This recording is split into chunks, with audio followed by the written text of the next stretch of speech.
बहुत बहुत धन्यवाद।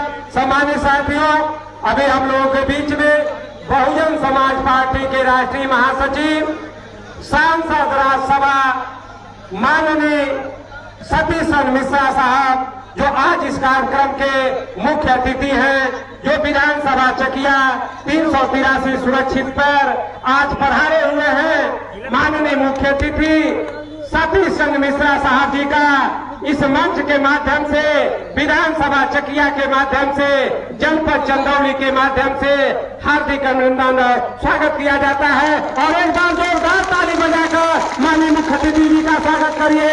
माननीय मुख्य अतिथि जी इस मंच पर पधार चुके हैं, उनके साथ में चलकर आए जो पूर्व कैबिनेट मंत्री माननीय श्री नकुल दुबे जी, माननीय सांसद सालिम अंसारी साहब, वीरेंद्र सिंह चौहान साहब, रघुनाथ चौधरी साहब, विकास आजाद जी, प्रदीप आजाद जी, सीताराम सक्सेना जी, छोटू राम भारती जी और बहुजन समाज पार्टी के तमाम चकिया विधानसभा के जनपद चंदौली के कोने कोने से आए भाइयों, माताओं एवं बहनों का इस मंच के माध्यम से आपका हार्दिक अभिनंदन और स्वागत किया जाता है।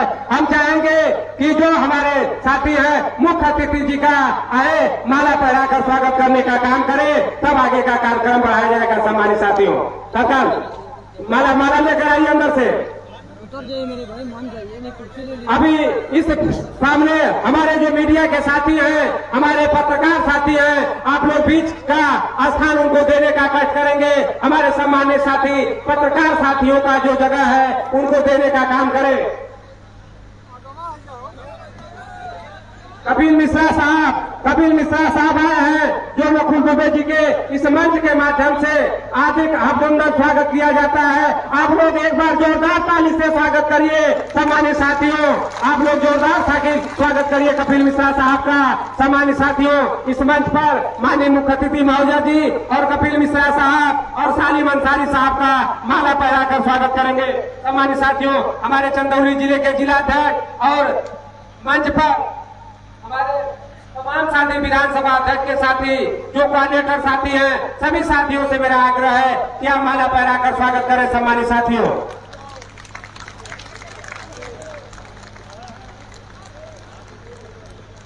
हाँ यार,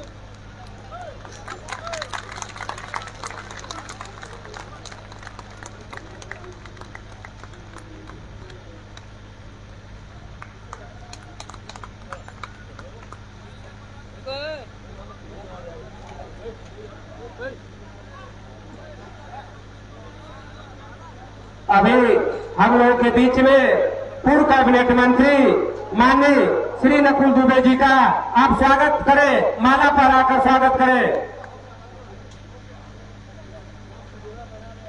सालिम अंसारी साहब का माला पहराकर स्वागत करें। चकिया विधानसभा के अध्यक्ष त्रिभुवन चौहान जी, चलिए ठीक है सर। एक बार आप लोग इस मंच पर सभी मंचासीन मुख्य अतिथि महोदय जी का माला पहराकर जो स्वागत किया गया, एक बार जोरदार तालियों से स्वागत करिए। सम्मानित साथियों, और मुख्य अतिथि जी को भरोसा दिलाइए कि जो 2000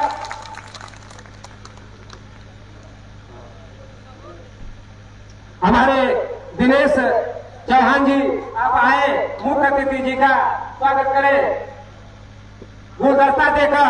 गुलदस्ता देकर दिनेश चौहान जी स्वागत कर रहे हैं।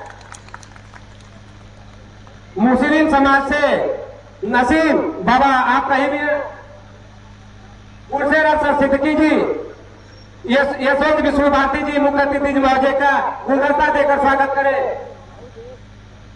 और माला पहराकर स्वागत कर रहे मुख्य अतिथि उर्सेरा सर सिद्दीकी के नेतृत्व में सालिम अंसारी साहब और माननीय सतीश चंद्र मिश्रा साहब का एक बार पूरा जोरदार ताली से स्वागत करिए। सम्मानित साथियों, हमारे मुख्य अतिथि महोदय जी का जो स्वागत किया जा रहा है, जोरदार तालियों से ताली बजाइए भाई, ताली बजाइए, जोरदार तालियों से स्वागत करिए मुख्य अतिथि महोदय जी का। कोई अच्छा वक्ता लोग सालिम अंसारी साहब का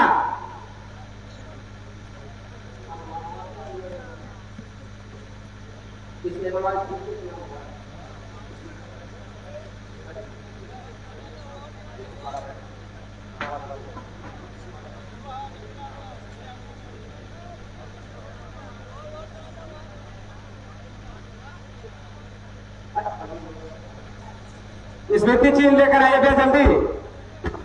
सामान्य साथियों, जिस का आपको इंतजार था वो घड़ी आ गई।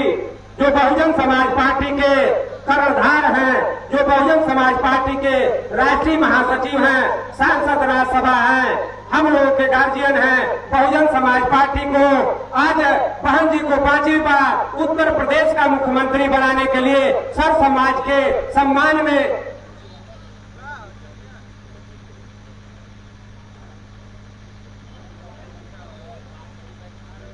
हमारे मुख्य अतिथि जी और सालिम अंसारी साहब का नसीम बाबा और त्यागी जी जो गुलदस्ता देकर भेंट करेंगे, तत्काल आप लोग आइए मुख्य अतिथि जी महोदय जी का गुलदस्ता देकर स्वागत करें। हमारे चटिया विधानसभा से जो विकास गांधी जी, आप विकास आजाद जी मुख्य अतिथि जी का मोमेंटम देकर भेंट करेंगे। सालिम अंसारी साहब और मुख्य अतिथि महोदय जी का आप लोग एक बार जोरदार ताली से स्वागत करिए हमारे साथियों।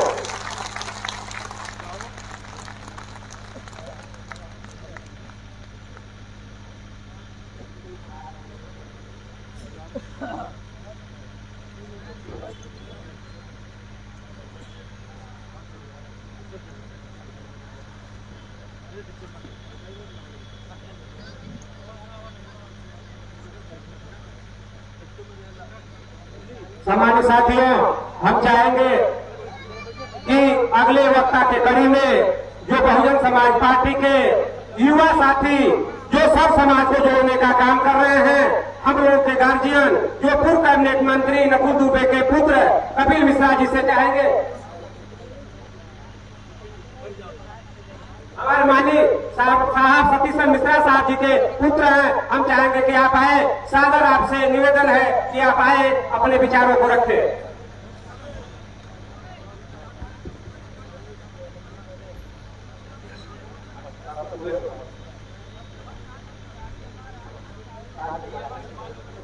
हम चाहेंगे कि अभी आए विकास आजाद जी जो चकिया विधानसभा के प्रभारी प्रत्याशी हैं, अपने खिलाफों को रखें। जैसा साहब का निर्देश हुआ उसके बाद साहब को बुलाया जाएगा।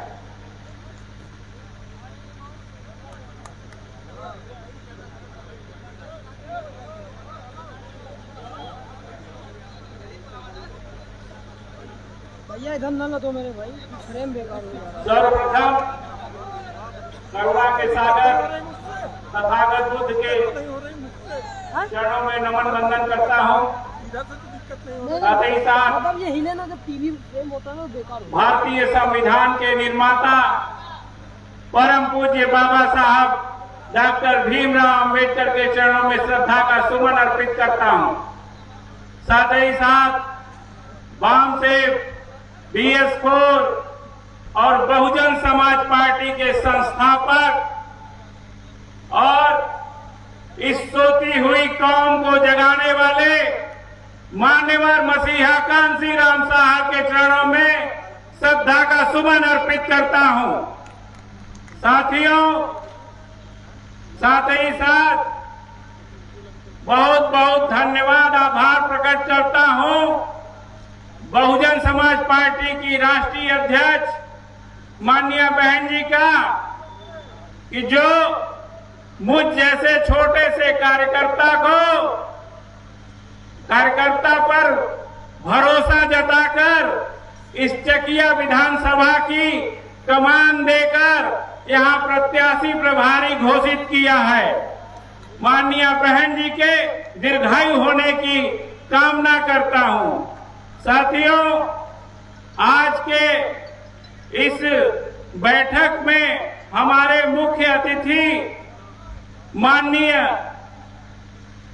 सतीश चंद्र मिश्रा जी, राष्ट्रीय महासचिव बहुजन समाज पार्टी और राज्यसभा सदस्य, ये मेरा सौभाग्य है कि हमारे पिता माननीय स्वर्गीय गांधी आजाद साहब के साथ में राज्यसभा रह चुके माननीय सतीश चंद्र मिश्रा जी आज हमको यहाँ आशीर्वाद देने पहुंचे हैं। और आज पिताजी नहीं हैं, फिर भी लेकिन उनकी छाया के रूप में, उनके सानिध्य के रूप में मुझे माननीय मिश्रा जी आशीर्वाद देने पहुंचे हैं, इनका मैं कोटि कोटि धन्यवाद आभार प्रकट करता हूं। साथियों, साथ में आए माननीय मंत्री जी, पूर्व में कैबिनेट मंत्री रहे माननीय नकुल दुबे जी, पूर्व में राज्यसभा सांसद रहे सालिम अंसारी साहब, पूर्व में एमएलसी रहे वीरेंद्र चौहान जी, पूर्व में राज्य मंत्री दर्जा प्राप्त मुख्य सेक्टर प्रभारी रघुनाथ चौधरी जी, पूर्व जिला अध्यक्ष प्रदीप कुमार जी, वर्तमान जिला अध्यक्ष छोटू भारती जी, सीताराम सक्सेना जी, संजय उपाध्याय जी, मुसाफिर चौहान जी, गुलशेर असद सिद्दीकी जी, तिलक, और साथ में माननीय सतीश चंद्र मिश्रा साहब के पुत्र कपिल मिश्रा साहब का, तिलकधारी बिन जी, महेंद्र राव जी, दिनेश सिंह चौहान जी, सूरजमणि शास्त्री, रण बहादुर पांडे जी, धर्मराज कुमार जी, संजय दाढ़ी, अशोक मौर्य, सुजीत कुमार, अरुण कुमार, रिजवान अहमद, हाफिज नसीम आजमी, आनंद सिंह, त्रिभुवन सिंह चौहान जी, दिलीप कुमार जी। साथियों, आज जैसा कि मेरा नाम विकास है और बहन जी ने यहां मुझे प्रत्याशी बनाकर भेजा है, लेकिन मेरा नाता खानदानी विश्वास से रहा है, भरोसा से रहा है, और पिताजी पर भी भरोसा करके पार्टी ने बहन जी द्वारा 2 बार राज्यसभा सांसद बनने का अवसर दिया, और उसके बाद पुनः फिर भरोसा किया गया। 2017 के चुनाव में हमारे बड़े भाई लालगंज विधानसभा से विधायक बनने का अवसर मिला, और इस मोदी लहर को भी चीरकर आगे बढ़कर विधानसभा की जीत हासिल की। उसके बाद 2019 में माननीय बहन जी ने भरोसा जताया, तो हमारे भाभी जो विधायक जी की पत्नी है माननीय संगीता आजाद, उन पर भरोसा जताया, तो 1.5 लाख वोटों से ऊपर के अंतर से जीत हासिल करके दिखाया इस मोदी की लहर में। तो इस लहर का कोई भी कहर हम पर नहीं असर होता है। तो इसी भरोसे से इस चकिया में हमें उतारा गया है, क्योंकि बहन जी को भरोसा है कि ये जो जनसैलाब है, ये कार्यकर्ताओं का जो हुजूम है, ये भरोसा आपके भरोसे है। ये भरोसा हमारा अकेले का नहीं, ये भरोसा आपका है कि आप हमारे अनुनय विनय पर इतने हजारों की भीड़ में यहाँ उपस्थित हुए हैं।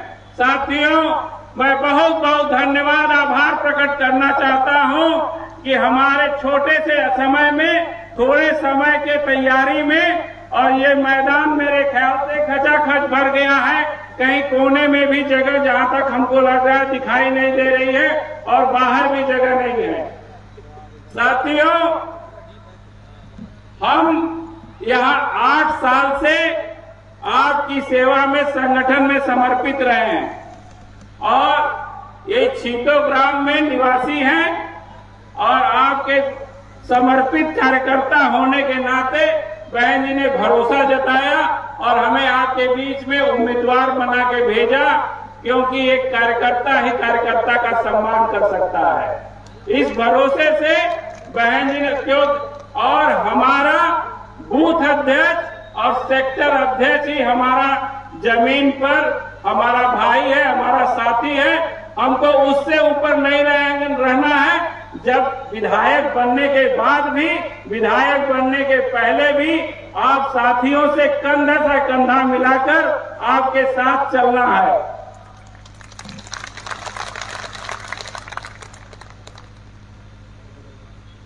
साथियों, ज्यादा लंबी बात करें, समय ज्यादा हो रहा है।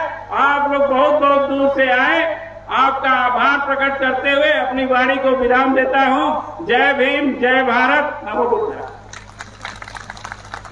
बहुत बहुत धन्यवाद विकास आजाद जी। अब अगले वक्ता के कड़ी में जो बहुजन समाज पार्टी के राष्ट्रीय महासचिव, मुख्य अतिथि हम लोगों के युवा साथी, उनके पुत्र कपिल मिश्रा साहब से ठीक है सर। सारी अभी मैं चाहूंगा कि जो पूर्व सांसद मुख्य विशिष्ट अतिथि सालिम अंसारी जी आप आए और अपने ख्यालातों को रखें। कुछ कहने से पहले इस मुल्क के आईन को लिखने वाले डॉक्टर B.R. अम्बेडकर साहब को और इस पार्टी को बनाने वाले मरहूम काशीराम साहब को खिराज अकीदत पेश करता हूं। आज चकिया विधानसभा के कोने कोने से जो मेरे साथी आए हैं, हमारे राष्ट्रीय महासचिव 18 साल से सर्व समाज के साथ साथ ब्राह्मण समाज की नुमाइंदगी इस देश की उच्च सदन में करने वाले हमारी पार्टी के राष्ट्रीय महासचिव माननीय सतीश चंद्र मिश्रा जी को सुनने आप आए हैं। मैं उनका दिल की गहराइयों से यहाँ इस्तकबाल करता हूँ, चकिया विधानसभा में उनका स्वागत करता हूँ। साथ ही साथ उनके बेटे कपिल मिश्रा जी का भी, चूंकि वो आज निकल पड़े हैं पूरे उत्तर प्रदेश में, खास तौर से नौजवानों को, सर्व समाज के नौजवानों को लामबंद करने के लिए मैं स्वागत करता हूं भाई पूर्व मंत्री भाई नकुल दुबे जी का, तमाम मंच आसीन हमारे भाई गुलशेर भाई, रिजवान भाई, नसीम भाई, चौहान, वीरेंद्र चौहान जी, दोस्तों साथियों, मैं अपने राष्ट्रीय महासचिव जी के सामने कोई लंबी बात नहीं करना चाहता। 2 मिनट में अपनी बात खत्म करना चाहूंगा। 7 से लेकर 12 तक मान्या बहन जी मुख्यमंत्री थी। यही योगी आदित्यनाथ उस समय गोरखपुर से लोकसभा सांसद थे, जो आज ये कहते हैं कि ठोक दो, मार दो, जेल में डाल दो, बुलडोजर चला दो। मुझे याद है मान्या बहन जी हमारी चीफ मिनिस्टर थे उत्तर प्रदेश में, ये सांसद थे और आजमगढ़ में जाके वहां माहौल खराब कर रहे थे और माहौल इतना खराब हो गया कि सांप्रदायिक सौहार्द बिगड़ने लगा था। और जब मान्या बहन जी को माननीय नसीमुद्दीन सिद्दीकी साहब और माननीय सतीश चंद्र मिश्रा जी ने जब बताया कि बहन जी ये माहौल खराब कर रहे हैं, तो बहन जी ने फोन करके योगी जी को कहा कि आप उस मठ के राजा हो, इस प्रदेश की रानी मैं हूं, अगर जरा भी माहौल खराब करने की कोशिश किया तो सीधे जेल की सलाखों में भेजने का काम करूंगा। ये बहन जी का लैंड ऑर्डर रहता था। बहन जी किसी को नहीं छोड़ती थी, सर्व समाज को सम्मान देने का काम करती थी, सारे लोगों को प्यार देने का काम करती थी, हिस्सेदारी भागीदारी देने का काम करती थी। कोई भी बहन जी के 4 बार के कार्यकाल में आप बता दो कोई एक भी छोटा बड़ा दंगा नहीं हुआ मेरे दोस्तों। इस तरह दूसरे दिन यही योगी आदित्यनाथ देश की पार्लियामेंट में रो रहे थे, मिश्रा जी गवाह हैं, रो रहे थे कि मुझे मायावती से बचाओ नहीं तो मेरी जान ले लेगी, मुझे जेल भेज दे देगी। यही योगी आदित्यनाथ। दूसरे आज अखिलेश जी हैं, जिनको आप प्यार से बबुआ कहते हो। ये तो बहन जी से इतना डरता है, एक बात कह के अपनी बात खत्म करता हूं, कैसे डरता है ये भी सुन लो। एक नाई अखिलेश जी का बाल काटने गया। अखिलेश जी ने पूछा, अरे भाई नाई मैं तो मुख्यमंत्री हूं, ये बता कि तेरी दुकान पे दिन भर बहुत लोग आते हैं, मेरे बारे में क्या कहते हैं? उस नाई ने कहा बहन जी। कहा अरे मैं अपने बारे में पूछता हूं, तू बहन जी क्यों लगाया है, क्या मामला है, सही बता तू। उसने कहा साहब सही बात यह है कि जब मैं बहन जी का नाम लेता हूं तो आपके बाल खड़े हो जाते हैं, मुझे काटने में बड़ा आराम हो जाता है। तो इसका मतलब मेरे दोस्तों कि बड़े बड़े लोगों का बहन जी के नाम पे बाल खड़ा हो जाता है, रोंगटा खड़ा हो जाता है। प्रदेश में माफिया गुंडा प्रदेश छोड़ के भाग जाते हैं और सर्व समाज खुश होता है, सारे लोगों का विकास होता है। ऐसे नेता की जरूरत है। आइए आने वाले फरवरी के महीने में जो 2022 में उत्तर प्रदेश में विधानसभा का चुनाव होने जा रहा है, आप अभी से मन बनावे कि चकिया विधानसभा सुरक्षित सीट है। मैं सर्व समाज के साथ साथ मुस्लिम समाज के भाइयों से कहना चाहता हूं कि सर्व समाज का भाई यहां नहीं लड़ सकता, ये सुरक्षित सीट है। इसलिए सर्व समाज के साथ साथ अपना मत विकास आजाद को देने का काम करना। आज मिश्रा जी निकले हैं सर्व समाज के बीच जाकर के, खासतौर से सुरक्षित सीटों पे ये ऐलान कर रहे हैं अपने ब्राह्मण समाज से, सर्व समाज से कि आने वाले दिनों में बहन जी की सरकार 5वीं बार, अगर आप चाहते हो सुख शांति हो, देश में हिंदू मुस्लिम का माहौल न हो। आज ये लोग क्या कर रहे हैं? हिंदुस्तान पाकिस्तान, हिंदू मुस्लिम, यही तो कर रहे हैं, कोई दूसरा काम ही नहीं है। पिछले दिनों पार्लियामेंट में इसी बात को लेकर बहस हो रही थी। लगता था ये मुल्क टूट जाएगा। जैसे भारतीय जनता पार्टी के लोग वक्तव्य दे रहे हैं, बयान दे रहे हैं, लगता है कि ये देश टूट जाएगा। इसी पॉइंट को लेकर देश की पार्लियामेंट में बहस हो रही थी। बहन जी ने कहा 2 मिनट का मौका है, आप बोल दो अंसारी साहब। मैं खड़ा हुआ, मुद्दा इतना बड़ा कि देश मुत्तहिद रहेगा कि टूट जाएगा। मेरे सामने मोदी जी बैठे थे। मैंने सोचा 2 मिनट में मैं अपनी बात क्या रखूं, एक शेर सुना के अपनी जगह ले लूं। मैंने मोदी जी को एक शेर सुनाया कि कब तक ये मजहबी नशा बांटिएगा, ये उन्माद वाली हवा बांटिएगा, ये मंदिर ये मस्जिद शिवालयों के झगड़े, अरे जब वतन ही न होगा तो क्या बांटिएगा। अरे मोदी जी, जब ये वतन ही नहीं होगा तो क्या बांटिएगा।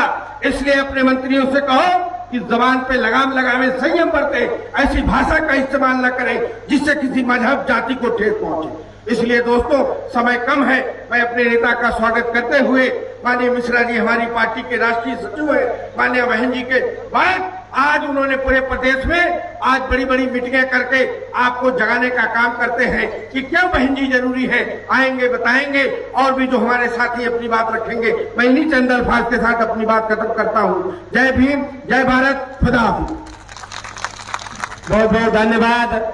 माननीय सांसद जी को आप लोगों ने सुना, उनके विचारों को सुना। अब सम्मानित साथियों, जो बहुत ही पूरे प्रदेश में उत्तर प्रदेश की 5वीं बार मुख्यमंत्री बनाने के लिए सुश्री बहन कुमारी मायावती जी को रातों दिन काम कर रहे हैं, हम लोगों के गार्जियन के बेटे कपिल मिश्रा साहब को बुलाने से पहले एक बार आप जोरदार ताली बजाइए। सम्मानित साथियों, बहुजन समाज पार्टी जिंदाबाद। कपिल मिश्रा साहब को मैं सादर आमंत्रित करना चाहता हूं कि आप आए, अपने विचारों से इसे जनता को संबोधित करने का काम करें। धन्यवाद।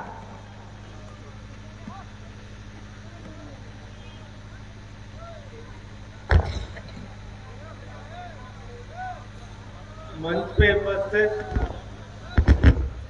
सभी गणमान्यजनों को और खास तौर से जो दूर दूर से आज हमारे आदरणीय पिताजी के विचार सुनने आए, उनकी बातें समझने आए, मैं आप सभी को तहे दिल से सादर प्रणाम करता हूं।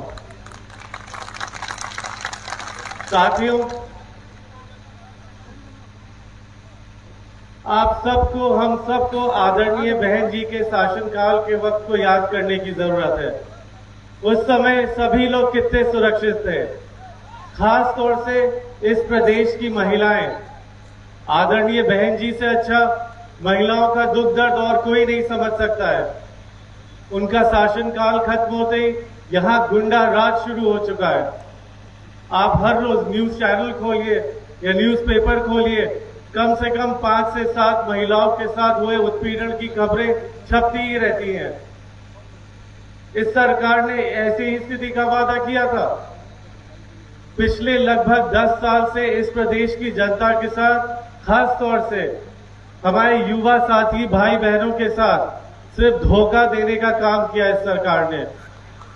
इन्होंने 9 करोड़ वो नौकरियां देने का वादा किया था, 2 करोड़ नौकरियां देने का वादा किया था, लेकिन बदले में इन्होंने 2 करोड़ नौकरियां छीनने का काम किया है।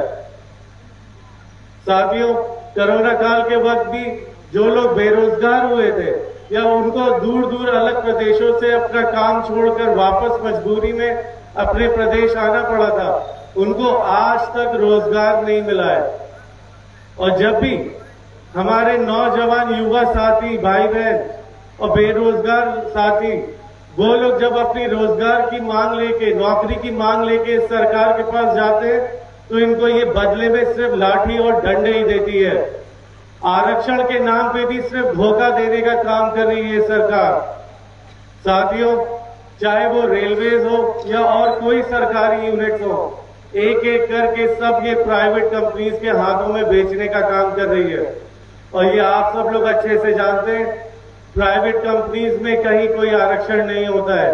तो किस बात की सरकारी नौकरी और किस बात का सुरक्षित भविष्य हमारे नौजवान साथियों का। वहीं उसकी जगह आदरणीय बहन जी ने अपने कार्यकाल के वक्त 23,50,000 नौकरियां दी थी हमारे नौजवान साथियों को। उन्होंने सभी वर्गों के लिए एक समान कार्य करा था। उन्होंने सीएम बनते सामान्य वर्ग की भर्तियों पर लगी रोक को हटाने का काम किया था। उनके शासनकाल के वक्त लगभग 1 लाख सफाई कर्मचारियों की भर्तियां हुई थी, ना कि इस सरकार की तरह जो कि स्वच्छता अभियान के नाम पर फर्जी प्रचार करती है खाली। साथियों, उसी समय आदरणीय बहन जी ने हमारे अध्यापकों को, टीचरों को पूरा मान सम्मान दिया था और उस समय लगभग 2 लाख अध्यापकों को नौकरियां दी गई थी। युवाओं का अच्छा और सुरक्षित भविष्य के खातिर आदरणीय बहन जी ने अनेकों school, colleges, degree college, IT college, engineering college और बाकी कई यूनिवर्सिटीज भी खुलवाई थी और खुलने का काम हुआ था उस समय, ताकि हमारे बच्चों का भविष्य अच्छा और सुरक्षित रह सके। और वहीं आप लोगों ने सुना ही होगा, आजकल ये सरकार हमारे बच्चों को जो स्कूल में, कॉलेजेस में है, उनको मोबाइल फोन बांटकर उनका फायदा उठाना और वोट खरीदना की कोशिश में लगी है। एक बात बताइए, इनको मोबाइल फोन और लैपटॉप ये बांटने ही थे तो अभी से 2 साल पहले क्यों नहीं बांटे, जब कोविड काल के वक्त हमारे बेचारे गरीब बच्चे जो कि स्कूल बंद था और सब घर से पढ़ाई का काम चल रहा था, ऑनलाइन क्लासेस का, जिसकी वजह मजबूरी से ये बच्चे हमारे 2 साल अपनी पढ़ाई में पीछे हो गए। तब इनको ध्यान नहीं आया था कि इनको मोबाइल फोन, लैपटॉप तब हम दे दें ताकि वो अपनी पढ़ाई घर से पूरी ढंग से कर सके। अब जब चुनाव पास आ गया है तो ये मोबाइल फोन बांट के लुभाने की कोशिश कर रहे हैं। लेकिन उत्तर प्रदेश के खासतौर से युवा भाई बहन अब बहुत स्मार्ट हो चुके हैं और होशियार हो चुके हैं। वो भी इनके ये सब छलावे अच्छे से समझते हैं, तो वो इनके इन चक्करों में नहीं पड़ने वाले, ना प्रलोभन में पड़ने वाले हैं। साथियों, आदरणीय बहन जी ने अपने शासनकाल के वक्त युवाओं की खेलकूद के प्रति रुचि देखते हुए अनेकों स्कीमें, कई स्टेडियम खुलवाए, कई कानून ने उसमें बदलाव करे, जैसे कि हमारे युवाओं को खेलकूद में बढ़ावा मिल सके। बल्कि खेलकूद से रिलेटेड उनके शासनकाल के वक्त नोएडा में 8वां विश्व, एशिया का 8वां और इंडिया का पहला लौता F1 रेसिंग ट्रैक बन गया था, जिसने उत्तर प्रदेश का नाम पूरे विश्व में रोशन करने का काम किया था। साथियों, आदरणीय बहन जी जमीनी तौर पे काम करती हैं, ना कि झूठे वादे और हवाई बातें करके। जो वो कहती हैं वो करके क्या, उससे ज्यादा ही करके दिखाती हैं। साथियों, आप सब लोग यहाँ पे आज सुबह से काफी टाइम से हमारे आदरणीय पिताजी की बातें सुनने आए। मेरे पास बातें तो बहुत है आप तक रखने के लिए, आप तक पहुंचाने के लिए, लेकिन मैं आपका ज्यादा समय नहीं लेना चाहूंगा क्योंकि काफी देर से आप लोग बैठे हैं।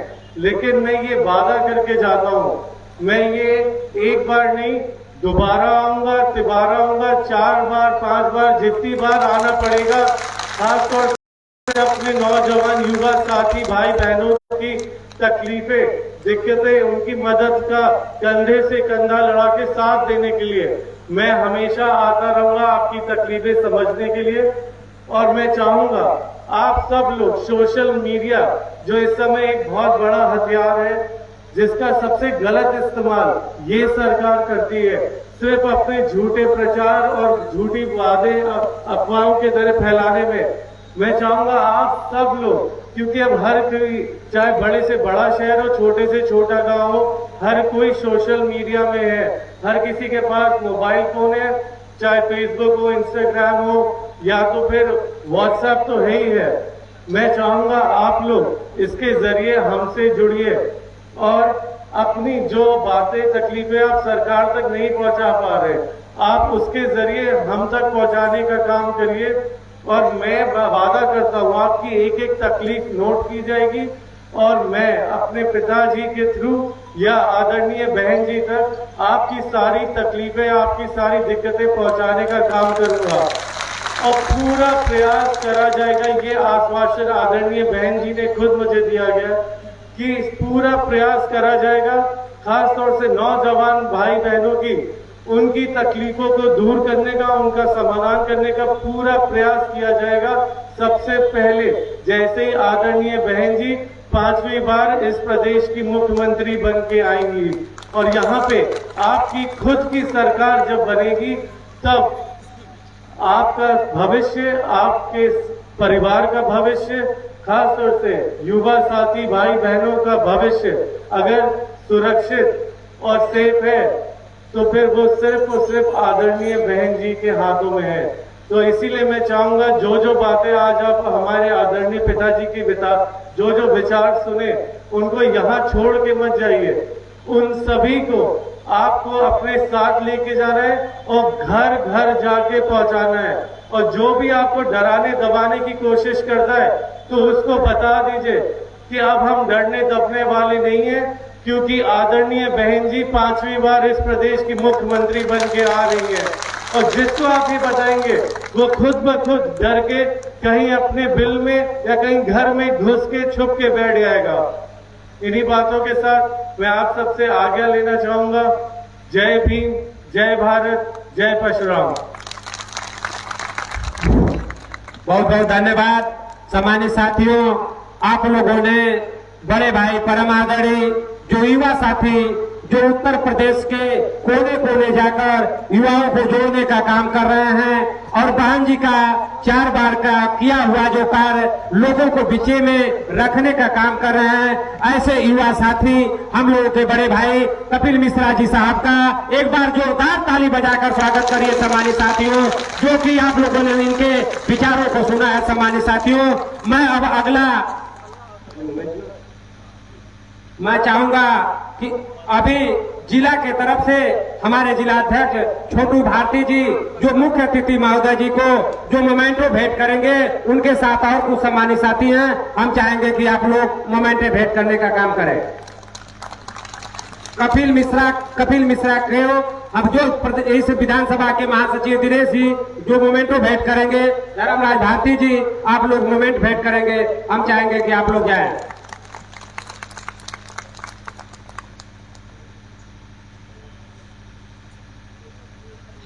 और विधानसभा के अध्यक्ष जो सम्मानित विधानसभा अध्यक्ष त्रिभुवन नारायण चौहान जी और पूर्व विधानसभा अध्यक्ष घनश्याम प्रधान जी, आप लोग भी कपिल मिश्रा साहब का मोमेंटो भेंट करके स्वागत करेंगे। ब्राह्मण समाज से पंडित सत्या फौजी जी आप आए और जो युवा साथी कपिल मिश्रा साहब और माननीय नकुल दुबे साहब को जो मोमेंटो भेंट करेंगे और नीरज पांडे जी, डॉक्टर रिंकू जी आप लोग भी आए और युवा जो कपिल मिश्रा साहब हैं आप उन साथी लोग आइए। माननीय युवा साथी आप लोग जो कपिल मिश्रा साहब का मोमेंटो भेंट कर स्वागत करेंगे। सम्मानित साथियों,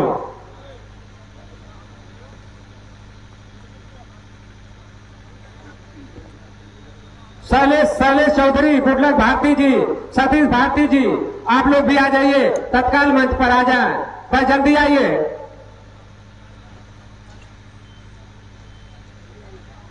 जी ठीक है। अब मैं चाहूंगा अगला वक्ता के कड़ी में जो माननीय मुख्य अतिथि महोदय जी के साथ पूरे उत्तर प्रदेश के कोने कोने चलकर बहुजन समाज पार्टी को जगाने और बहुजन समाज पार्टी की राष्ट्रीय अध्यक्ष सुश्री बहन कुमारी मायावती जी को 5वीं बार मुख्यमंत्री बनाने के लिए काम कर रहे हैं, जो पूर्व के कैबिनेट मंत्री हम लोगों के गार्जियन परम आदरणीय नकुल दुबे साहब से अदब के साथ कहना चाहता हूं कि आप आए, अपने विचारों को रखें।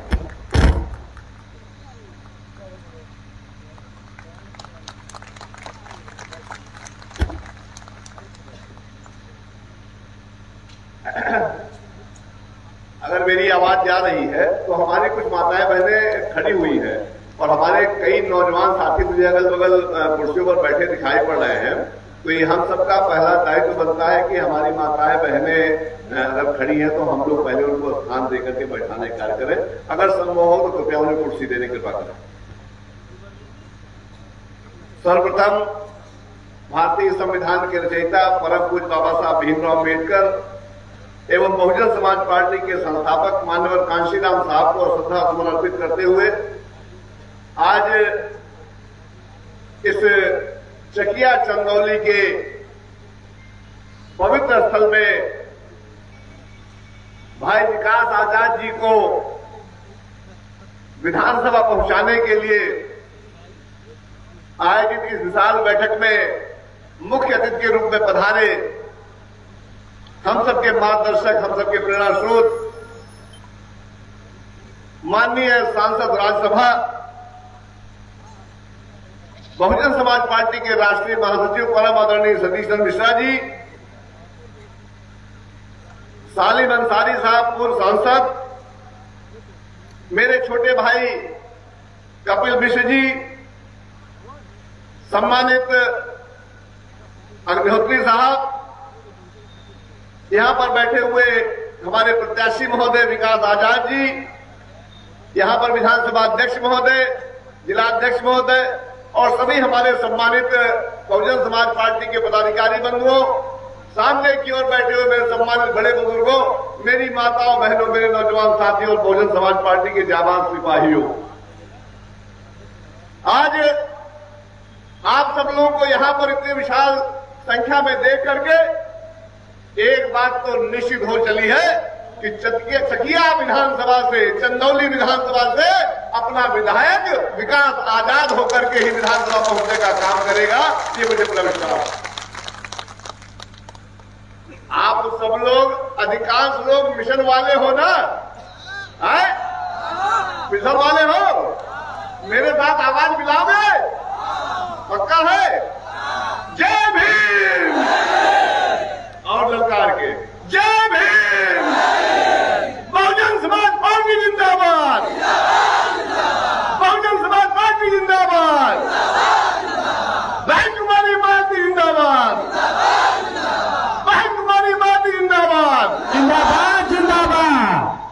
हाँ, देर के झेल के ठीक बात। मैं आप सबसे कहना चाहता हूं कि अगर वास्तव में भारत के संविधान को बचाना है, अगर इस देश में सुख चैन अमन चैन शांति चाहते हो, तो आप सब लोग आज यहां पर सिर्फ एक संकल्प लेकर के जाना। वो संकल्प क्या है? आज हम सब लोगों को भिखारियों का रूप दिया जा रहा है। कभी अखबार में निकलता है कल से 500 रुपया, कभी निकलता है बेरोजगारों को 2000 रुपया, कभी निकल रहा है लैपटॉप आज से, कभी निकल रहा है कि मोबाइल आज से। क्या तमाशा है भाई? ये अच्छे दिन वाले बोल रहे हैं जिन्होंने कोरोना में लाखों लाशों को बिछवाने का काम किया, जिन लोगों ने हजारों की तादाद में लोगों को पैदल चल के मरने पर मजबूर करने का काम किया, जिन्होंने 5 साल तक हम सब लोगों को खून के आंसू पिलाने का काम किया। मैं आप सबसे जानना चाहता हूं, जितने लोग यहां पर खड़े हैं, बैठे हैं, मैं आप सबसे लोगों से जानना चाहता हूं, मुझे अपने आवाज में आवाज देकर के बताइएगा, आज उत्तर प्रदेश का किसान परेशान है कि नहीं परेशान है? सब लोग बताइएगा, किसान परेशान है कि नहीं परेशान है? माताएं बहनें परेशान है कि परेशान नहीं है? हमारा बेरोजगार नौजवान परेशान है कि नहीं परेशान है? व्यापारी परेशान है कि नहीं परेशान है? अगर सब लोग परेशान हो तो देखो, आज आपके हम अभी देख के आ रहे थे, वो रथ निकाल रहे हैं, विजय यात्रा निकाल रहे हैं। अरे भाई, 5 साल अगर मेहनत किए होते, अगर सही किताब पढ़ते बैठे होते, तो आज तुम भी भारतीय संविधान को लेकर के बाबा साहब भीमराव अम्बेडकर जी की पूजा करने का काम कर रहे होते, तुमको गली चौराहों में से पहले चलने के लिए काम कर रहे होते। मैं आप सबसे बात कहने करके अपनी बात समाप्त करूंगा।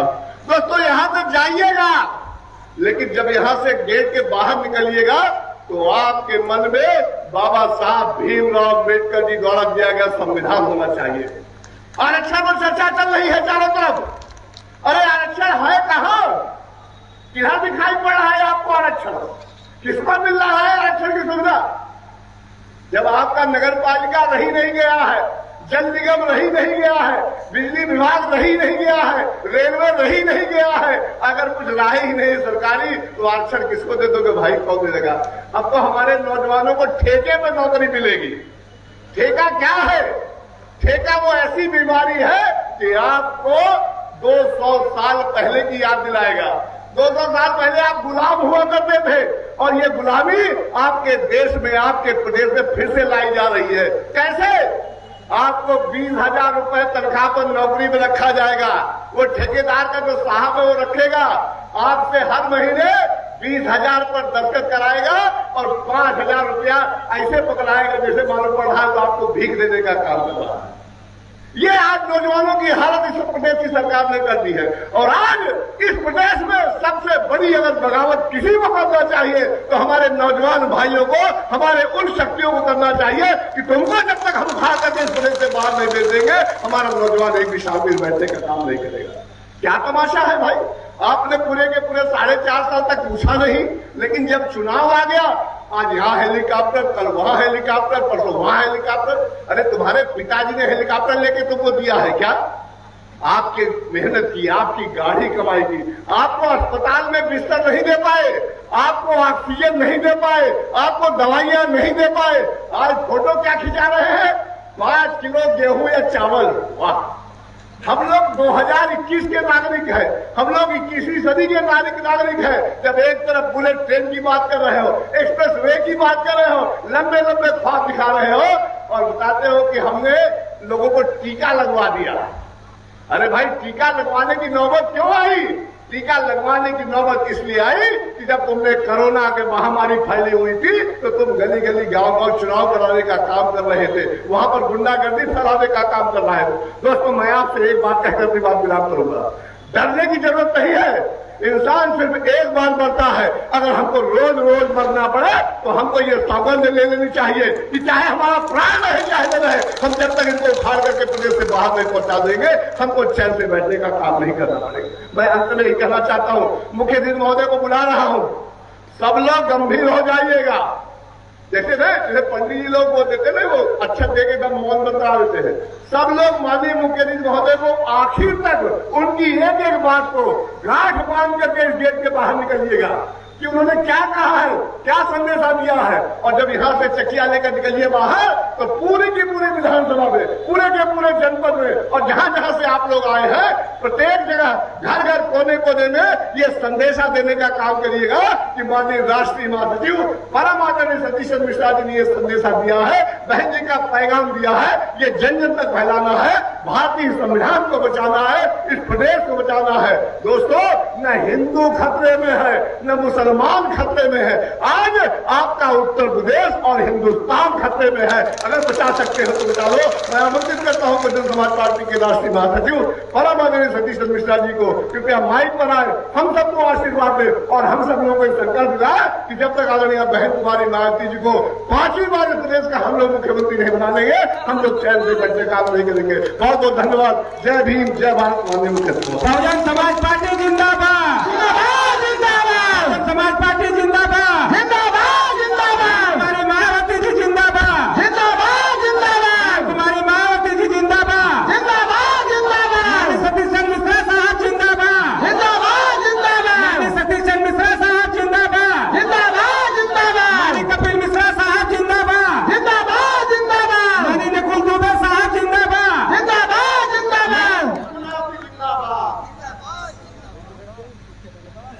सर्वप्रथम संविधान के रचयिता डॉक्टर बाबा साहब भीमराव अम्बेडकर और बहुजन समाज पार्टी मानसेव DS4 के जन्मदाता मानवर काशीराम जी को श्रद्धा सुमन अर्पित करते हुए मंच पर बैठे हमारे राज्यसभा के साथी पूर्व सांसद श्री सालिम अंसारी जी, श्री नकुल दुबे जी, पूर्व कैबिनेट मंत्री उत्तर प्रदेश श्री वीरेंद्र चौहान जी, पूर्व MLC और सेक्टर संयोजक श्री रघुनाथ चौधरी जी, श्री विकास आजाद जी, जो कि यहाँ पर आपके बीच में उन्होंने अपनी बात रखी है और जिनको की बहन मायावती जी ने अब की बार आशीर्वाद देकर के आपके बीच में आपका आशीर्वाद प्राप्त करने के लिए भेजा है।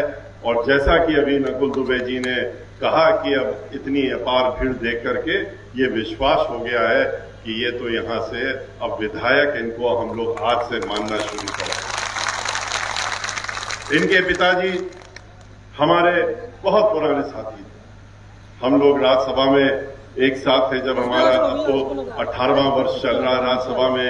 जब पहला हमारा राज्यसभा का टर्म था तब हमारे साथ में गांधी आजाद जी थे, और उनके साथ में बिहार में भी हम लोग जब चुनाव हो रहा था तो वो बिहार, पूरा बिहार देख रहे थे, तब भी हम उनके साथ मिला, काफी उनका साथ रहा। और इनको आज जब हम सुन रहे थे तो इनका अगर चेहरा न देख रहे तो हमें गांधी आजाद जी की याद इसलिए और आ रही थी क्योंकि उनकी आवाज सुनाई दे रही थी। इनकी आवाज और गांधी आजाद जी की आवाज बिल्कुल एक ही जैसी।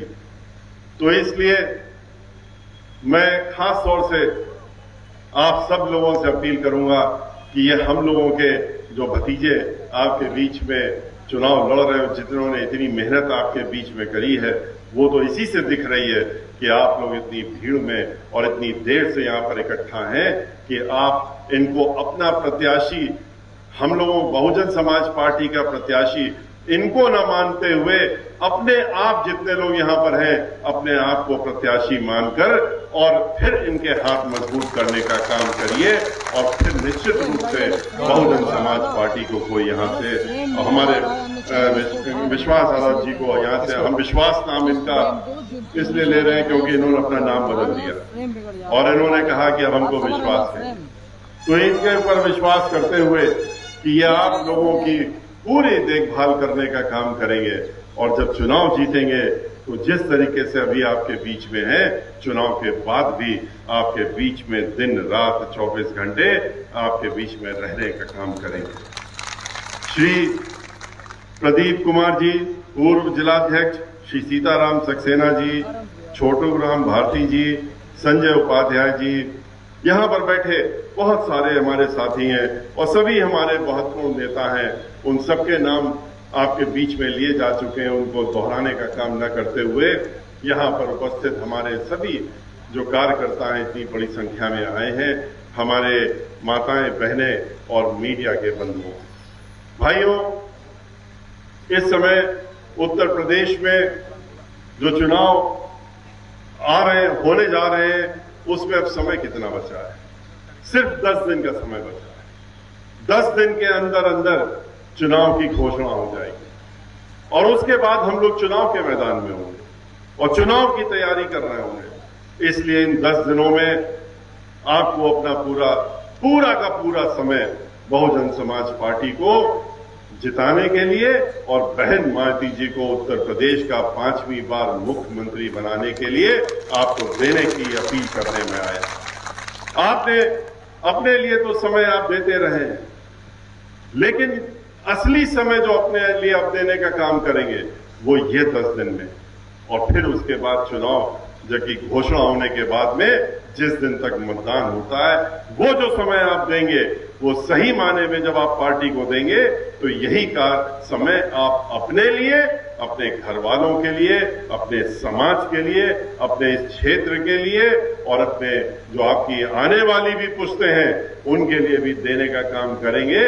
क्योंकि अगर आपने नहीं दिया और जरा सी चूक हो गई तो फिर पछतावा खाली आपको नहीं होगा, इन सभी लोगों को होगा और आपके आने वाली पुश्तें भी आपको ही दोषी ठहराने का काम करेंगी कि जब वक्त था, जब समय आपके हाथ में आया था, जब बटन दबाने का समय आपको मिला था और लोगों को अपना बहुजन समाज पार्टी का संदेशा पहुंचाने का समय आया था, तब तो आपने समय गंवा दिया और अब पछता रहे हैं। तो इसके पछताने से कोई फायदा नहीं। आपको देखना होगा, आप हमारे कार्यकर्ता हैं, आपके बीच में हमारे सभी साथियों ने, श्री सालिम अंसारी जी ने, कपिल मिश्रा जी ने और नकुल दुबे जी ने काफी विस्तार से बातें आपके बीच में, लगभग सभी बातें आपके बीच में रख दी हैं।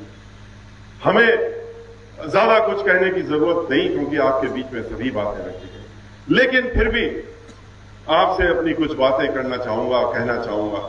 इन बातों को जो आपने सुना है हमारे साथियों की और जो हम आपसे कह रहे हैं इन बातों को आपको लोगों तक पहुंचाना पड़ेगा और पहुंचा करके बहुजन समाज पार्टी का संदेशा देना पड़ेगा। लोगों को बताना पड़ेगा कि 5 साल बहन मायावती जी की सरकार रही, 2007 से 12 कैसी सरकार थी, क्या किया उन्होंने, कैसे उन्होंने सरकार चलाई। फिर समाजवादी पार्टी की सरकार रही, उन्होंने भी 5 साल सरकार चलाई, उनके बारे में। और फिर भारतीय जनता पार्टी की जो सरकार चल रही है उनके बारे में।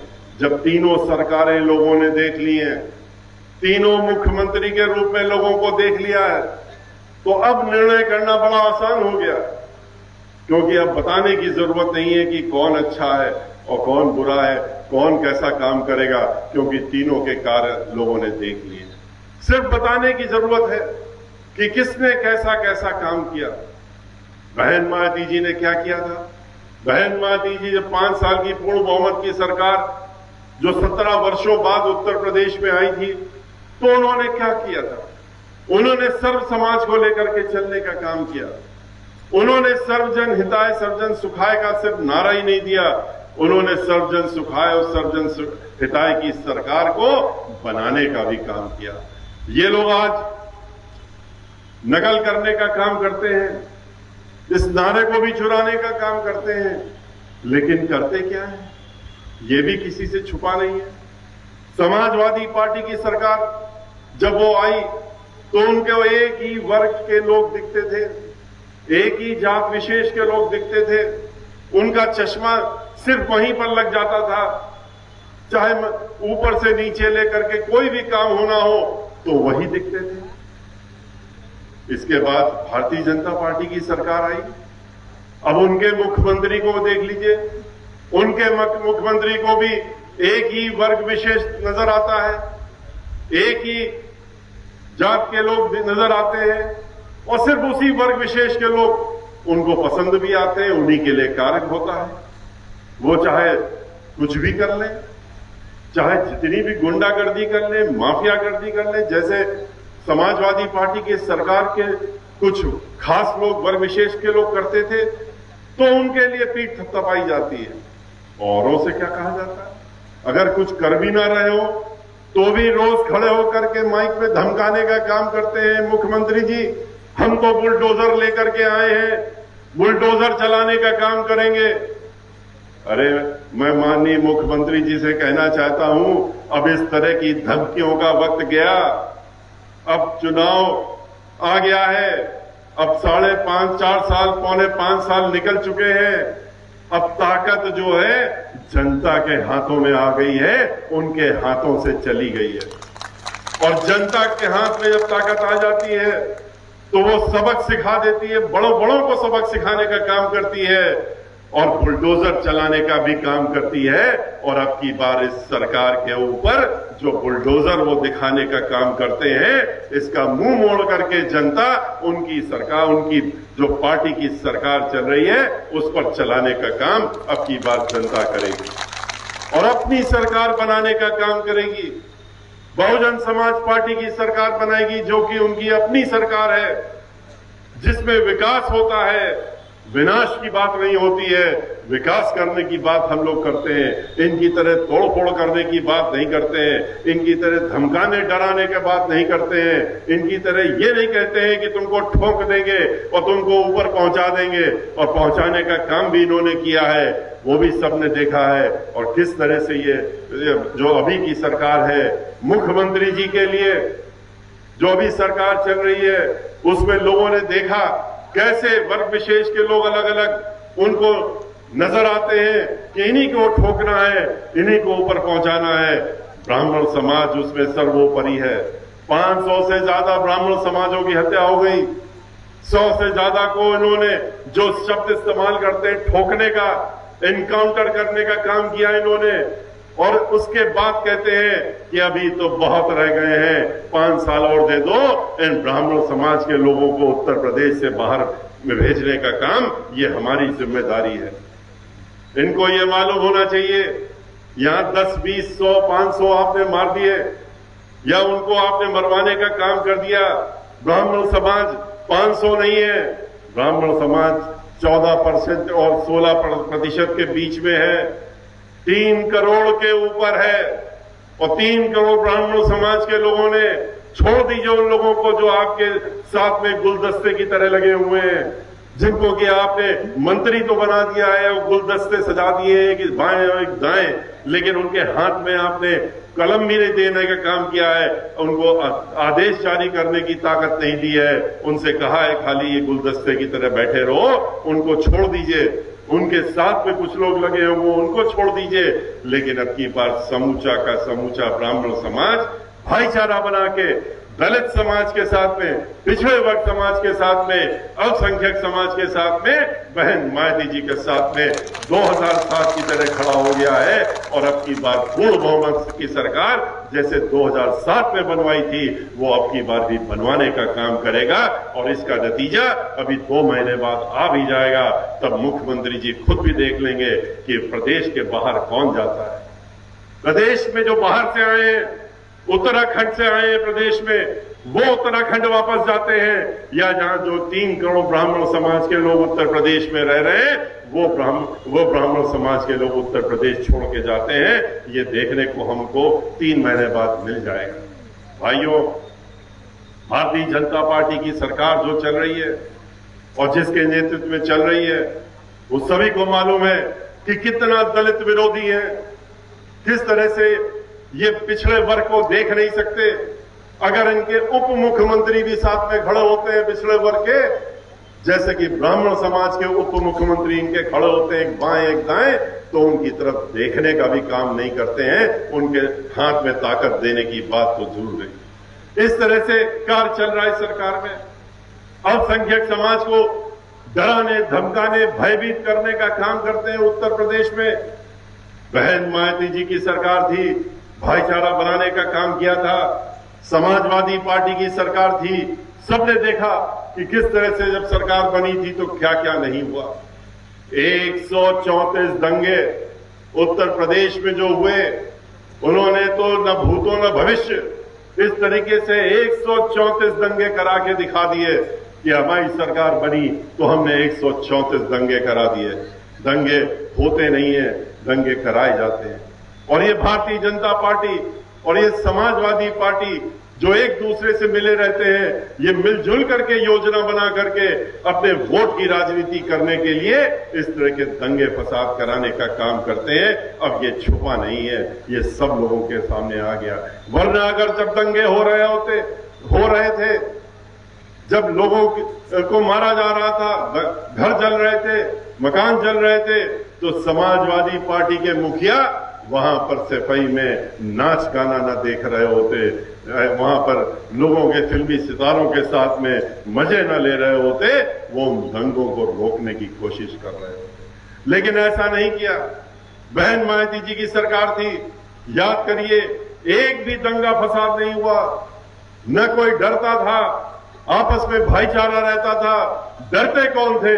डरते थे गुंडे, बदमाश और माफिया जो कानून को अपने हाथ में लेने की कोशिश करते हैं, वो लोग डरते थे। बहन मायावती जी की सरकार में कानून द्वारा कानून का राज चलता है। समाजवादी पार्टी की सरकार जब आती है तो आते ही गुंडागर्दी, माफियागर्दी, दहशतगर्दी, डकैती, फिरौती, बलात्कार, ये सारी चीजें और फिरौती, ये सब शुरू हो जाता है। दंगे फसाद शुरू हो जाते हैं। बहन मायावती जी की जब सरकार होती है तो भाईचारा होता है, आपस में मिलजुल करके चलने की बात होती है। चाहे वो कोई भी समाज का व्यक्ति हो, उन सबको लेकर के चलने की बात अगर होती है तो वो बहुजन समाज पार्टी में होती है, जब अमन चैन रहता है। और ऐसी ही सरकार लोगों को चाहिए। लेकिन बीच बीच में लोग भटक जाते हैं, और भटकने के बाद लोग वोट डाल देते हैं, दूसरे को वोट डाल देते हैं, भूल जाते हैं कि बहन मायावती जी ने क्या किया था 5 साल में, किस तरह से पूरे प्रदेश का विकास करने का काम किया था। उन्होंने 29,500 गांव उत्तर प्रदेश के जो डॉक्टर अम्बेडकर के नाम से हैं, उन गांव का समग्र विकास करने का काम किसी ने किया तो बहन मायावती जी ने किया। सीसी रोड बना करके और पूरा समग्र विकास करने का काम किया था। 29,000 प्राइमरी स्कूल बहन मायावती जी ने बनाने का काम किया था। 5,000 से ज्यादा जूनियर हाई स्कूल बहन माइती जी ने बनाने का काम किया। उसमें लड़कियों के स्कूल और लड़कों के स्कूल और बच्चों के स्कूल और हर तरह के स्कूल बनाने का काम किया। आधा दर्जन यूनिवर्सिटी जो अंतरराष्ट्रीय स्तर की थी, चाहे उसमें वो अरबी फारसी, पहली अरबी फारसी यूनिवर्सिटी उत्तर प्रदेश की हो, और चाहे वो नोएडा का इंटरनेशनल यूनिवर्सिटी हो, और चाहे लखनऊ में जो विश्व की पहली विकलांगजनों के लिए यूनिवर्सिटी बनाने का काम किया, डॉक्टर शकुंतला मिश्रा के नाम से वो बहन मायावती जी ने बनाने का काम किया, जहां 20,000 से ज्यादा पूरे प्रदेश ही नहीं, देश से और विदेश के भी विकलांगजन आज पढ़ाई कर रहे हैं और वहीं पर रहते हैं, अपना भविष्य सुधार रहे हैं। बहन मायावती जी ने हर तरफ विकास करने का काम किया। उन्होंने हर शहर को विकास के दौर पर डालने का काम किया। उन्होंने जहां 6,500 मेगावाट बिजली बनती थी उत्तर प्रदेश में, उसको बढ़ा करके उन्होंने 13,500 मेगावाट पहुंचाने का काम बहन मायावती जी ने किया, और इस प्रदेश को उजाले की तरफ ले जाने का काम बहन मायावती जी ने किया। बहन मायावती जी ने पूरे प्रदेश में खाली यही नहीं किया, उन्होंने 23 नए जिले बनाए। 23 नए जिले जो बनाए, उसमें से एक जिला वो भी है चंदौली, जहां पर आज हम आपके बीच में खड़े हैं। ये किसकी देन है? ये बहन मायावती जी की देन है। ये हमको नहीं भूलना चाहिए कि आज चकिया में हम लोग आपके बीच में हैं। आज इस जिले का नाम क्या है और ये जिला किसने बनाया? ये जिला बहन मायावती जी ने बनाया है। 23 जिले बनाए, उसमें से एक जिला आपका भी जिला था। और जब जिला बनता है तो आपको भी मालूम है, आपके यहाँ अदालतें भी खुलेंगी, आपके यहाँ जिला मजिस्ट्रेट भी बैठेगा, कलेक्ट्रेट भी होगी, कोर्ट डिस्ट्रिक्ट जज भी बैठेगा, सारे स्कूल होंगे, कॉलेज होंगे। आगे चल करके जो बढ़ाने का काम होगा वो बढ़ता रहता है, लेकिन जब जिला बनाया जाता है तो चाहे अस्पताल हो, चाहे कुछ हो, वो सारी चीजें बनती हैं। और बहन मायावती जी ने उत्तर प्रदेश में 23 नए जिले बनाए और आपका जिला भी बनाया। इस जिले की तो हमारी जिम्मेदारी बनती है, हमारे ऊपर ऋण है इस जिले वालों के ऊपर कि हम लोग बहन मायावती जी का इस ऋण को अदा करने का काम अपने साथी आजाद जी को जिता करके और भेजने का काम। बहन मायावती जी ने जहां ये सब किया, समाजवादी पार्टी ने क्या किया? समाजवादी पार्टी ने, बहन मायावती जी जेवर एयरपोर्ट बना रही थी, जेवर एयरपोर्ट बनने जा रहा था। कांग्रेस पार्टी के जो सबसे बड़े नेता वो पहुंच गए वहां और उन्होंने कहा कि ये एयरपोर्ट नहीं बन सकता, मोटरसाइकिल में पहुंच गए। वो बात दूसरी है कि सबक सिखाने का काम बहन मायावती जी ने किया। जब कानून अपने हाथ में लिया, उन्होंने पकड़ के थाने में बंद करवा करके और उनको अंदर बंद कराने का काम किया था कांग्रेस के जो मुखिया थे। और इतना ही नहीं, उसके बाद भारतीय जनता पार्टी ने विरोध किया। समाजवादी पार्टी की सरकार आई तो उन्होंने जेवर एयरपोर्ट के प्रोजेक्ट को ही निरस्त करने का काम किया। लेकिन उसके बाद जब उनकी सरकार आई तो जेवर एयरपोर्ट नजर आने लगा। उसके बाद भारतीय जनता पार्टी आई तो जेवर एयरपोर्ट का फीता कटवाया गया। बड़े शान शौकत से हजारों करोड़ रुपए खर्च कर दिए गए और सैकड़ों करोड़ तो खाली विज्ञापनों में दे दिए गए। ये खर्च जो है किसकी जेब से हुआ? आपकी जेब से। पहले उसका विरोध, फिर उसके बाद उसका फीता काटो। और फीता किस बात का? कि अब हम शुरुआत करेंगे। जब जाने वाले हैं, जब सरकार जाने वाली है, तब इनको पूरे प्रदेश में याद आ रहा है कि हमको तो बहुत सारे काम करने हैं, हमको तो लाखों करोड़ों के काम उत्तर प्रदेश में करने हैं। और इसलिए हर रोज पत्थर लगा करके और लाखों करोड़ के प्रोजेक्ट के पत्थर लगाए जाते हैं, फीता काटा जाता है। अरे यही काम करना था अगर 5 साल पहले जब सरकार बनी थी। सरकार बनते ही क्यों नहीं पत्थर लगाए? क्यों नहीं लगाए? इसके पीछे भी एक सोच है कि अगर तब लगा देते तो 5 साल के बाद जब चुनाव अभी जब आ रहा था तो इस सारे प्रदेश की जनता पूछती कि ये जो लाखों करोड़ों के आपने इतने प्रोजेक्ट कहा था कि हम लेकर के आ रहे हैं, वो कहां है? उनकी नींव तो दिख जाती। ठीक उसी प्रकार से जैसे धर्म का मुखौटा लगा करके और राम के नाम पर वोट मांगने का काम करते हैं, ये उसी तरीके से जहां लाखों करोड़ रुपए इन्होंने भगवान राम के मंदिर के नाम पे इकट्ठा तो कर लिए, लेकिन वहां पर 2 साल सर्वोच्च न्यायालय का निर्णय आय हो गया है और नींव भी तक नहीं डालने का काम किया। क्योंकि नींव डाल देंगे, मंदिर बना देंगे तो फिर क्या कहेंगे आपसे? अभी भी कुछ कहने लायक नहीं रह गए, क्योंकि मंदिर इनकी देन नहीं है। जब भी बनेगा, इनके रहते तो नहीं बनेगा, जब चले जाएंगे तब इनके रहते इन्होंने पैसा जरूर इकट्ठा कर लिया, लाखों करोड़ रुपया इकट्ठा किया राम के नाम पे, लेकिन मंदिर नहीं बना रहे। और क्यों नहीं बना रहे? क्योंकि फिर वोट कैसे मांगेंगे, नोट कैसे मांगेंगे? अभी शिलान्यास हुआ था, उसके बाद पूरे देश में फिर से घूम गए झोला लेकर के इनके साथी लोग, पैसा दे दो, मंदिर बनाना है। अरे भाई, जो तुमने पहले इकट्ठा किया है लाखों करोड़ रुपए, उसका हिसाब तो दे दो, फिर पैसा मांगते। लेकिन नहीं, फिर से पैसा। और वो पैसा कहां जा रहा? वो इनकी पार्टी में जाता है, इनकी संस्थाओं में जाता है, जो विभिन्न संस्थाएं बना रखी हैं, उसमें इस्तेमाल करने का काम करते हैं। और उन अपने जो अभी चुनाव आ रहा है, इस चुनाव में जो सैकड़ों की संख्या में हेलीकॉप्टर, अखबार में आया था 100 हेलीकॉप्टर तैयार हो गए हैं उतरने के लिए, छापा मारने के लिए पूरे प्रदेश में। और हर जिले में 100 गाड़ियां जो टीवी के साथ में चलेंगी, उनकी भी तैयारी हो गई है, वो भी आ गई हैं। तो इस तरह की चीजें जिसमें लाखों लाख करोड़ रुपया खर्चा करेंगे चुनाव जीतने के लिए, उसमें इन चीजों का इस्तेमाल करते हैं। विकास के नाम पे कुछ नहीं करते हैं, पैसा इकट्ठा कर लेंगे, लेकिन विकास के नाम पे क्या करेंगे? आपके ही पैसे से लैपटॉप और मोबाइल फोन देने की बात कर रहे हैं। ये किसके पैसे से कर रहे हो? कह रहे हो वोट खरीदने आए हैं। जो मोबाइल आज अखबार में निकला है, जिस कंपनी को ठेका दिया है, 2500 का मोबाइल आता है वो, और उसके लिए 10,000 रुपए सरकारी खजाने से दिए जा रहे हैं।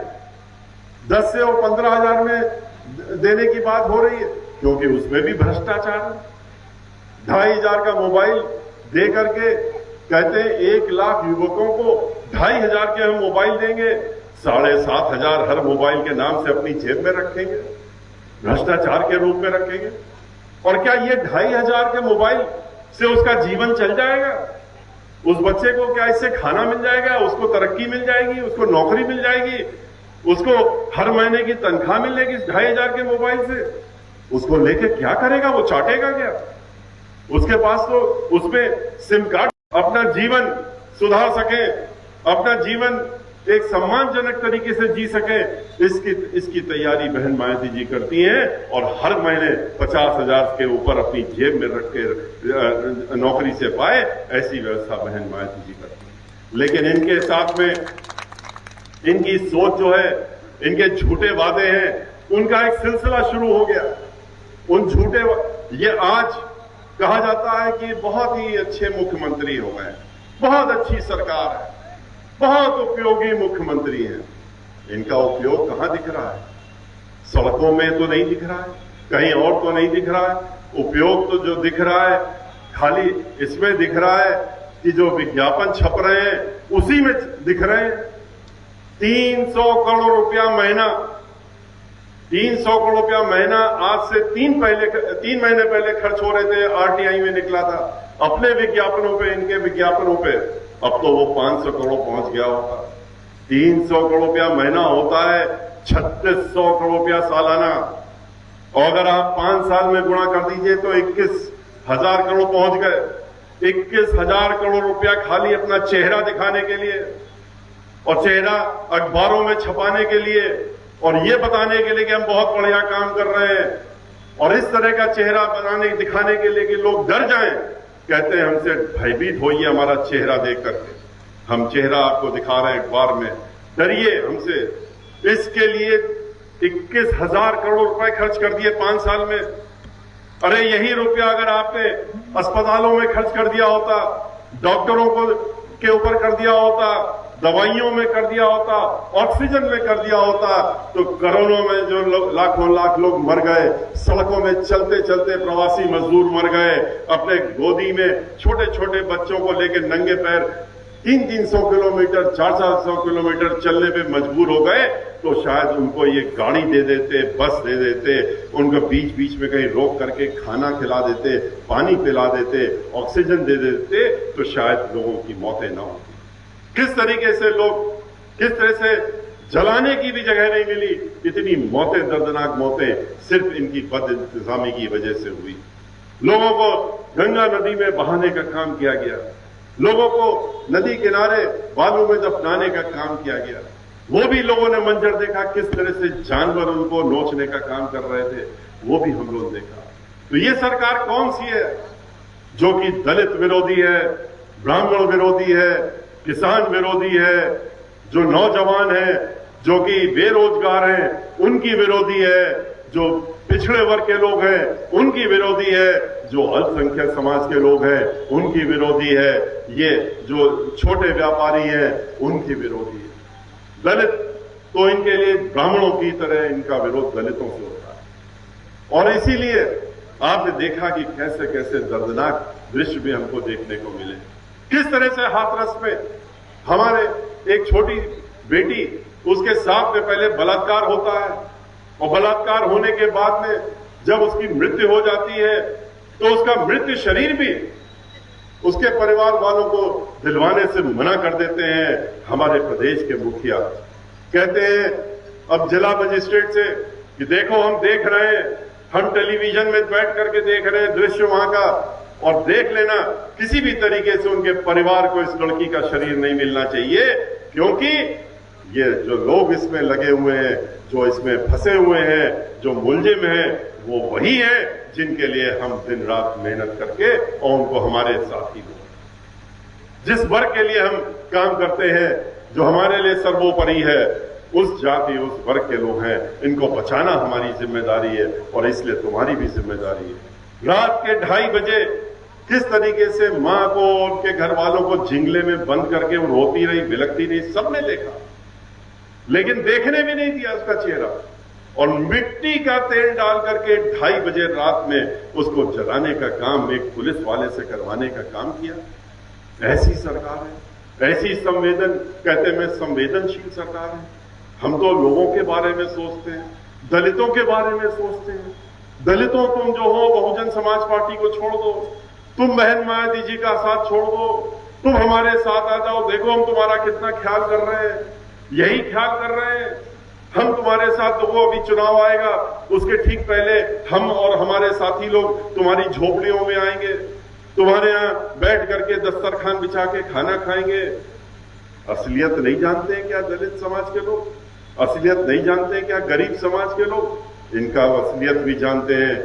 किस तरीके से जब झोपड़ी में जाते हैं, पहले से ही वहां पर इनके सारे अधिकारी और लोग जाकर के उस पहले घर को ठीक करते हैं, वहां दस्तरखान बिछाते हैं, खाना बाहर से लाते हैं, बर्तन लाते हैं और फिर दिखाते हैं कि घर के अंदर बन गया, और फिर ये बैठ करके मीडिया के लोगों को अपने साथ में ले जाते हैं कि देखो भाई हम खाना खा रहे हैं, ये फोटो बाहर चला दो। बहन मायावती जी इस तरह की दिखावे की राजनीति नहीं करती। बहन मायावती जी झोपड़ियों में नहीं जाती हैं, झोपड़ियों में जाकर के दिखावा नहीं करती हैं। बहन मायावती जी जो झोपड़ी में लोग रहते हैं उनको झोपड़ियों से बाहर निकाल करके 2 कमरे के पक्के मकान देने का काम करती है, और वो भी मुफ्त देने का काम करती है। बहन मायावती जी की ने 20 लाख से ऊपर मानवर काशीराम जी की योजना के तहत में 2-2 कमरे के मुफ्त मकान ऐसे लोगों को दिए थे। 80 लाख मकान और बन रहे थे जिनको बीच में रोकने का काम समाजवादी पार्टी ने आते ही कर दिया था। वरना बहन मायावती जी की तो योजना थी कि अगले 5 साल में इस प्रदेश में एक भी ऐसा गरीब व्यक्ति न बचे जिसको कि झोपड़ी में रहना पड़ रहा हो। सब सम्मानजनक जीवन व्यतीत करें और अपने 2-2 कमरे के पक्के मकान में उनके रहने की व्यवस्था बहन मायावती जी कर रही है। किसानों से झूठ बोला, महिलाओं से झूठ बोला, महिलाओं से कहा हमको वोट दे दो, तुम हमको वोट दे दोगी तो हम तुम्हारी सुरक्षा करेंगे। तुम्हारे साथ समाजवादी पार्टी ने बहुत अन्याय किया, दुराचार हुए, बलात्कार हुए, सब कुछ हुआ, हम तुम्हें सुरक्षा देंगे। माताओं ने, बहनों ने, लड़कियों ने सोचा अरे बहुत अच्छा, इनको वोट दे देते। वोट देने के बाद क्या हुआ? आज के रोज क्या स्थिति है? आज जो इनकी खुद की रिपोर्ट है एनसीआरबी की, उसके अंतर्गत उत्तर प्रदेश में सबसे ज्यादा देश में अगर किसी के साथ में दुराचार हो रहा महिलाओं के साथ तो उत्तर प्रदेश में, और वो भी हर 2 घंटे में एक महिला के साथ में बलात्कार और दुराचार हो रहा है। क्या यही सुरक्षा देने की बात की थी महिलाओं को? बहन मायावती जी को याद करिए, बहन मायावती जी की सरकार जब थी, रात के 12 बजे भी अगर किसी महिला या लड़की को भी घर से निकलने की जरूरत पड़ जाती थी, वो हिचकिचाती नहीं थी, सोचती भी नहीं थी और घर से निकल जाती थी अपने काम के लिए। क्यों? क्योंकि उसको ये विश्वास था, उसको मालूम था कि उसकी तरफ कोई गलत निगाह उठा के नहीं देख सकता, क्योंकि इस प्रदेश की मुखिया बहन मायावती जी हैं। जहां कानून द्वारा कानून का राज चलता है, वो किसी को नहीं बख्शती हैं। उन्होंने तो अपनों को भी नहीं बख्शा। बहुजन समाज पार्टी के मेंबर ऑफ पार्लियामेंट सरकार बने हुए 2007 में सिर्फ और सिर्फ मुश्किल से 15 दिन हुए थे, लेकिन उन्होंने गरीबों की झोपड़ियों के ऊपर उन्होंने बुलडोजर चलाने का काम किया था। बहन मायावती जी ने उनको अपने आवास में बुलाया लखनऊ में, और अपने आवास में बुला करके, हम भी वहां मौजूद थे, हम चश्मदीद गवाह हैं उसके, उन्होंने बुलाने के बाद में उनसे मिलने की जगह उनको पुलिस वालों से मिलवाने का काम किया, उनके हाथों में हथकड़ी पहुंचा करके, और 5 साल तक उन्होंने जेल में रखने का काम किया। बहन मायावती जी इस तरह से कानून का राज चलाने का काम करती। किसानों से कहा हमको वोट दे दो, हम तुम्हारी आमदनी 2 गुनी कर देंगे, लेकिन क्या किया इन्होंने? आमदनी तो 2 गुनी नहीं की, इन्होंने तो 25 रुपए गन्ना के मूल्य 1 महीना पहले बढ़ाने का काम किया है, और वो भी अभी मिलेगा नहीं। इनकी सरकार जाने के बाद मिल मालिक देंगे कि नहीं देंगे ये भी नहीं मालूम, लेकिन 5 रुपए के हिसाब से सालाना बढ़ा है। इसकी जगह बहन मायावती जी जब आई थी, 15 रुपए समाजवादी पार्टी के मुखिया ने बढ़ाए थे। बहन मायावती जी की जब सरकार थी, उन्होंने कोई वादा नहीं किया था किसानों से कि हम 2 गुना कर देंगे, लेकिन वो वादा करने की जरूरत ही नहीं महसूस करती हैं, क्योंकि जैसे हर गरीब उनके दिल में बसता है, किसान भी उनके दिल में बसते हैं, उनका दर्द भी उनको मालूम है। तो इसलिए उन्होंने अपनी सरकार में 125 रुपए जो क्विंटल का दाम था उसको बढ़ा करके और 200-250 बढ़ाने का काम किया था। 2 गुना करने का काम बहन मायावती जी ने करा। इन्होंने तो उनके ऊपर काले कानून ला दिए 3-3, उनकी जमीन हड़पने की योजना बना ली, ठेके में उद्योगपतियों को जमीन देना मजबूरी हो जाएगी, ऐसे कानून बना दिए। किसानों ने आंदोलन किया पूरे देश में, उत्तर प्रदेश से लेकर के हर जगह, और जब आंदोलन किया तो आपने देखा कि 15 महीने तक आंदोलनरत रहे वो। 700 से ज्यादा किसान मर गए, 700 किसानों की शहादत हो गई, इनके ऊपर कोई असर नहीं हुआ। 4 इन्होंने किसानों को तो दबा के कुचल के मारने का काम कर दिया, और इनके जिनके तहत मारे गए उनको मंत्री बना के रखे हुए। मीडिया के लोगों ने गलती से पूछ लिया, उनसे सवाल जवाब कर लिया कि अब तो साफ हो गया कि षड्यंत्र के रूप में मारा गया, सोची समझी रणनीति के तहत इनको दबाया गया, तो उनका कॉलर पकड़ लिया, उनको मारने के लिए दौड़े, सारे मीडिया वालों को चोर उचक्का कहने लगे। तो इस तरह के लोग, और आज भी मंत्री हैं, उनको भारतीय जनता पार्टी कहती नहीं है, ये नहीं कह रहे कि चाहे ओएनजीसी हो, चाहे रेलवे हो, चाहे बैंक हो, और चाहे बिजली घर हो, सब उनके हाथों में बेच दिया, और इसीलिए आज कोई नौकरी नहीं बची। यही तो नौकरियां मिलती थी, यहीं पर तो नौकरी मिलकर के आरक्षण की बात होती थी। इन्होंने उसका समूल विनाशी करने का काम कर दिया, नौकरी ही खत्म करने का काम कर दिया। और इतना ही नहीं, अब तो इन्होंने बैंक में पहले घोटाले करवा करके लाखों लाख रुपए घोटाला करा करके उन घोटाले करने वालों को पहले विदेश में भेज दिया, और अब ये बैंक उन्हीं के हाथ में बेचने का काम कर रहे हैं। आपने भी देखा कि बैंक के कर्मचारी पूरे देश में हड़ताल पर इसीलिए चल रहे हैं। इन्होंने बेरोजगारों के साथ में तो धोखा दिया ही, अध्यापकों के साथ में भी धोखा दिया। अध्यापकों से कहा कि हम तुमको नौकरी देंगे, तुम हमारे साथ में आ जाओ। वित्त विहीन अध्यापकों से कहा कि तुम हमको वोट देने का काम करो, हम तुम्हें जो है मानदेय देंगे। लेकिन मानदेय देने की जगह जब नहीं मिला तो 4.5 साल के बाद जब आंदोलनरत हुए तो उनको लाठियां देने का काम किया, उनका सर फोड़ने का काम किया। और एक अध्यापिका ने जब अपना सर मुड़ा करके विधानसभा के सामने ये कहा कि हम इनकी अंत्योष्टि कर रहे हैं, तो अगले दिन मुख्यमंत्री जी कितने नाराज हो गए और क्या वक्तव्य दिया। उन्होंने कहा कि ये अध्यापक जो है वो इसी लायक हैं। और क्यों है इस लायक? क्योंकि ये अध्यापक वही बनते हैं जिन्होंने पिछले जन्म में पाप किए थे। ये दुष्कर्मी है, पिछले जन्म के दुष्कर्मी है, और इसीलिए इस जन्म में ये अध्यापक बने और इसीलिए इस जन्म में इनकी ऐसी दुर्दशा हो रही। ऐसी ही होनी चाहिए। ऐसी सोच जहां हो, जिस सरकार की हो, मुखिया की हो, जो गुरु लोग हैं, जो हम लोग पढ़ाते हैं, उनके बारे में सोचते हो, तो यह आपके बारे में क्या सोचने का काम करेंगे, गरीबों के बारे में क्या सोचने का काम करेंगे। ये सिर्फ और सिर्फ आश्वासन, झूठे वादे। मैं तो कहता ही हूं कि अगर पूरे विश्व में एक कंपटीशन हो जाए, एक आपस में कंपटीशन इस बात का हो जाए कि कौन सबसे ज्यादा झूठ बोल सकता है, तो कोई इनके नजदीक नहीं आ पाएगा।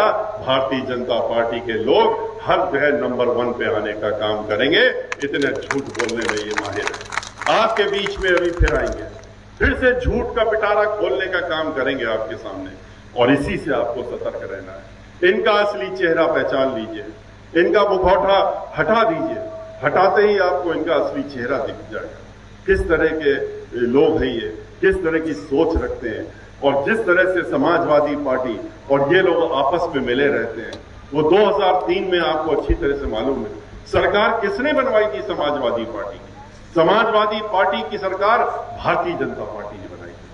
बहुजन समाज पार्टी के 37 एमएलए लेकर के भारतीय जनता पार्टी के तत्कालीन अध्यक्ष जो थे विधानसभा में, उन्होंने एक गैर कानूनी आदेश के तहत में जोड़ने का काम किया। उसको हम लोगों ने उच्च न्यायालय में हम लोग ले गए थे। उच्च न्यायालय से जीते तो ये सर्वोच्च न्यायालय चले गए। वहां पर भी पूर्ण पीठ बैठी, 5 जजेस बैठे, और बैठने के बाद में हालांकि इन्होंने 37 वकील, 37 एमएलए थे, तो 37 वकील, देश का कोई भी नामी गिरामी वकील जिसका आप नाम जानते हो, वो सब के सब इनकी तरफ से खड़े थे। क्योंकि सरकार का पैसा था, पैसा इनके पास था। लेकिन हमारी तरफ से बहन मायावती जी ने हमको अकेले उनका मुकाबले में उतारने का काम किया और हमारे ऊपर विश्वास करने का, और हमने वहां पर चाहे उच्च न्यायालय हो और फिर चाहे पूर्ण पीठ उच्चतम न्यायालय की हो, वहां से बहुजन समाज पार्टी जीती।